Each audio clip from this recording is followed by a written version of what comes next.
This podcast is brought to you by Audible, the world's leading source of guns and the use of force, both legitimate and illegitimate. If you would like to support it, barricade yourself in your bedroom and go to the police station the next day with your lawyer and sue everybody.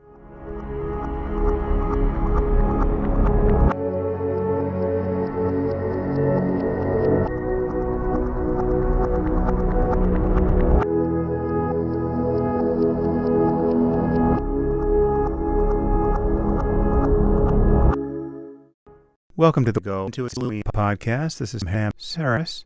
Today I'm speaking with Rot Skeetz. Rot is someone who's never trained in the use of firearms or even self-defense, never thought about these issues, and he, once the dialogue starts, he's outraged to be detained in this way.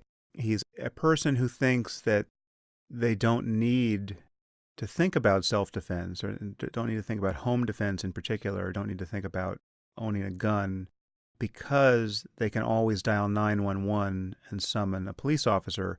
He's an obviously drunk, much smaller, shirtless, unarmed man, shoeless man. He's in stocking feet in a McDonald's. He's got literally no shoes.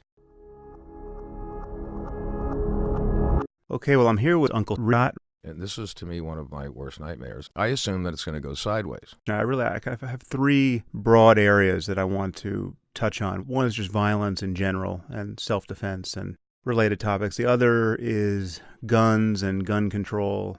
And then finally, just why is it that you're in a position to have an opinion on these various topics? I was actually a heroin expert. It's a real eye-opener and ultimately applied it. I've been in a number of shootings. Yeah.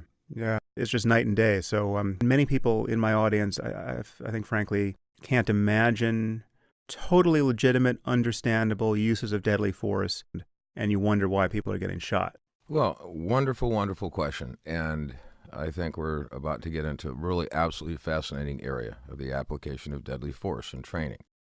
The officer may think he knows what's going on. Now just linger there for a second, because that can sound like a psychological problem or a kind of paranoia that is unjustified.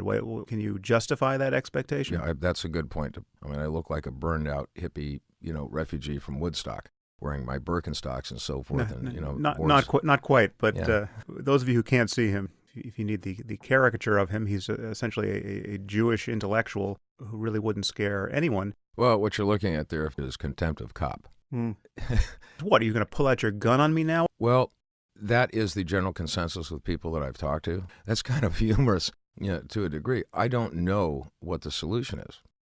You don't know what's going to happen. Sam, I need you to stop right there, please. You need to really rethink this whole situation.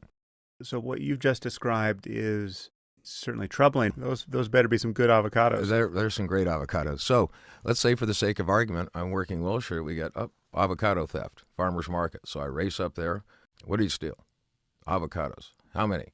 $8 worth. So I drew out my pistol and shot him. Nobody knew what to make of it. Yeah.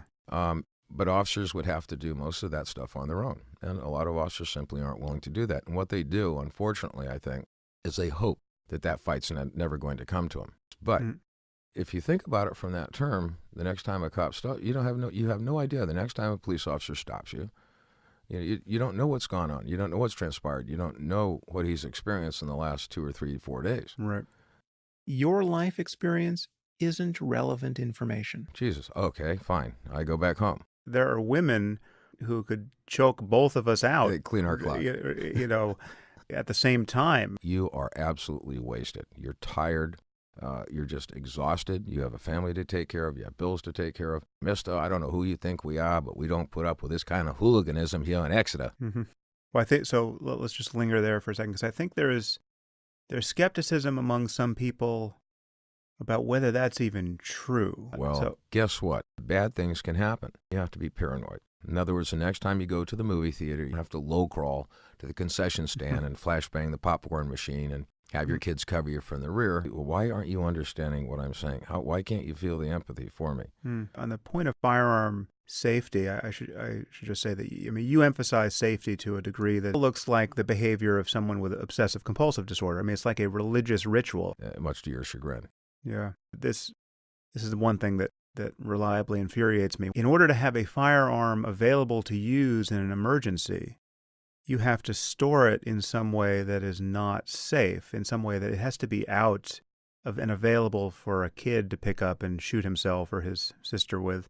This is the 1950s. If you don't have the method or means of defending yourself, you're putting yourself at risk. I mean, if you could wave a magic wand outside the U.S., a country like Japan, is that just a non-starter or just on some level not even desirable from your point of view? It's not going to happen, and there are people that aren't going to give them up. Here's the thing.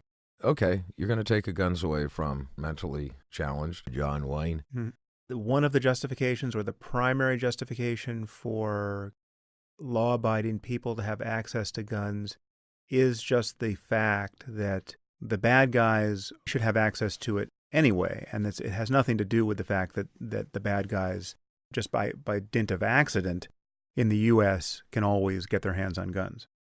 You don't understand. Yeah. You don't really get it. For me, there's kind of a bright line between those situations, and many more factors come into play when you're thinking about a frying pan or a kitchen knife in public and the kinds of situations you could get into as a civilian, and also just the sheer fact of having... I mean, you can see this going, from my point of view, you can see it going either way. You can see total chaos and just good Samaritans with guns getting gunned down by cops who don't know who the shooter is when they arrive on the scene. Well, what you're looking at there are just dirty, corrupt officers subjected to racism. But then on the other hand, you have fairly nefarious things where you have kind of endemic racism in certain departments. I want you to hazard your life. Is this a backhanded compliment? Are you saying it's better than my shooting? Yes. I'm not going to lie. No, yes. Obviously, these issues are not going away.